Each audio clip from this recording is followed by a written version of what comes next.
Bonjour à tous. Aujourd'hui, je voudrais vous parler de la dépendance affective. J'ai écrit un article qui a plu à pas mal d'entre vous les derniers temps. Donc, je me suis dit, je vous en parle en direct parce que c'est peut-être plus vivant, en fait, d'avoir quelqu'un qui explique un peu l'idée derrière l'article. Souvent, je trouve que quand on parle de dépendance affective, les personnes qui souffrent de cette dépendance affective sont souvent très jugeantes avec elles-mêmes et très dures.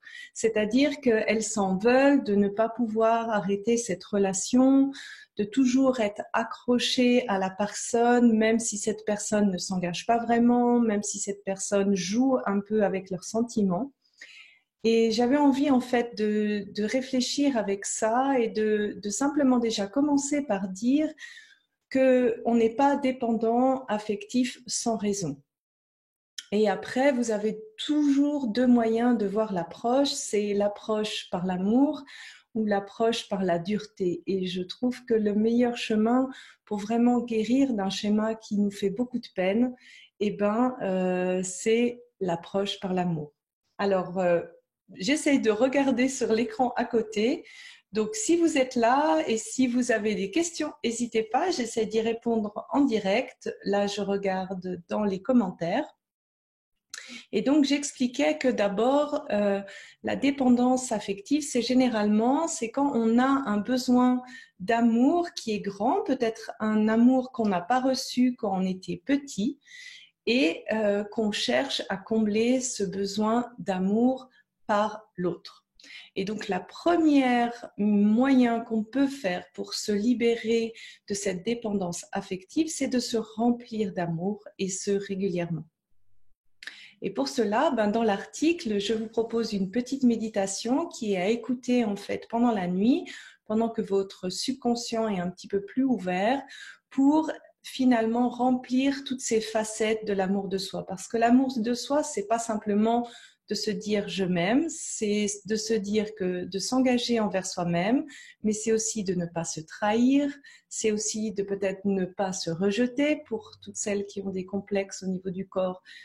Quand on se dit ah j'ai mes cuisses qui sont comme ça ou je me trouve pas belle, quelque part on se rejette.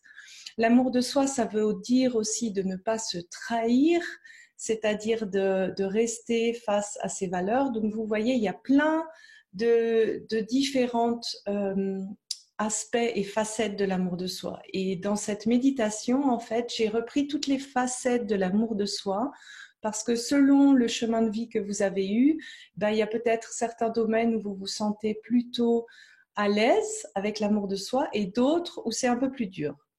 Et là, quand je dis d'utiliser de la voie de l'amour, donc quand vous sentez que vous êtes dépendant de votre partenaire et que la relation ne vous épanouit pas, la première chose, apportez-vous de l'amour. Engagez-vous pour vous-même, faites-vous du bien à vous-même et ça va vous aider à diminuer la dépendance affective que vous avez de l'autre personne parce que vous ne chercherez plus l'autre personne à combler ce manque que vous avez en vous. Et le deuxième point important que je voulais dire, c'est que quand on a un manque d'amour, quand on a ce besoin d'amour qui a besoin d'être comblé, il n'est pas né sans raison. Et la plupart du temps, il y a quelque chose qui vient de votre passé, comment vos parents vous ont donné cet amour, comment vous avez reçu cet amour et surtout quelle était la balance entre ce que vous receviez de vos parents et de ce que vous donnez. Je vous donne un exemple. Si vous avez été élevé par des parents qui vous donnaient un amour très conditionné, c'est-à-dire qu'ils vous montraient des preuves d'amour que si vous aviez des bonnes notes à l'école, que si vous faisiez certaines choses, vous avez après enregistré dans votre subconscient tout simplement que pour être aimé, il faut souffrir, il faut donner plus que ce que vous recevez. Et là, encore une fois, si vous décidez de vous accompagner avec l'amour, vous allez plutôt essayer de voir quelle a été la blessure du passé qui est à l'origine de ce manque d'amour et comment je peux la guérir.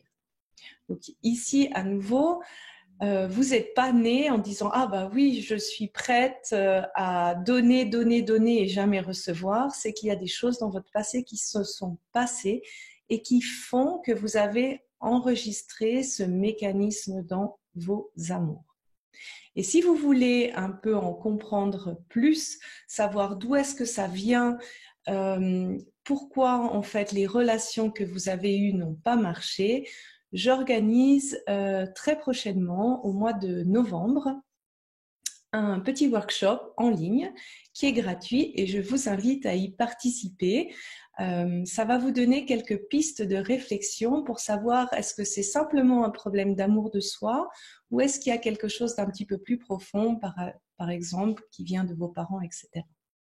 Donc, je me réjouis de votre inscription si vous avez envie. Et sinon, je vous ai mis dans le lien en haut, le lien vers l'article si vous voulez le lire plus tranquillement. J'ai mis aussi quelques pistes de réflexion, de questions par rapport à vos parents pour voir un petit peu quel a été l'équilibre entre le prendre, le donner et le recevoir dans votre famille. Voilà, si vous avez aimé, si ça vous plaît, likez, posez vos questions, partagez.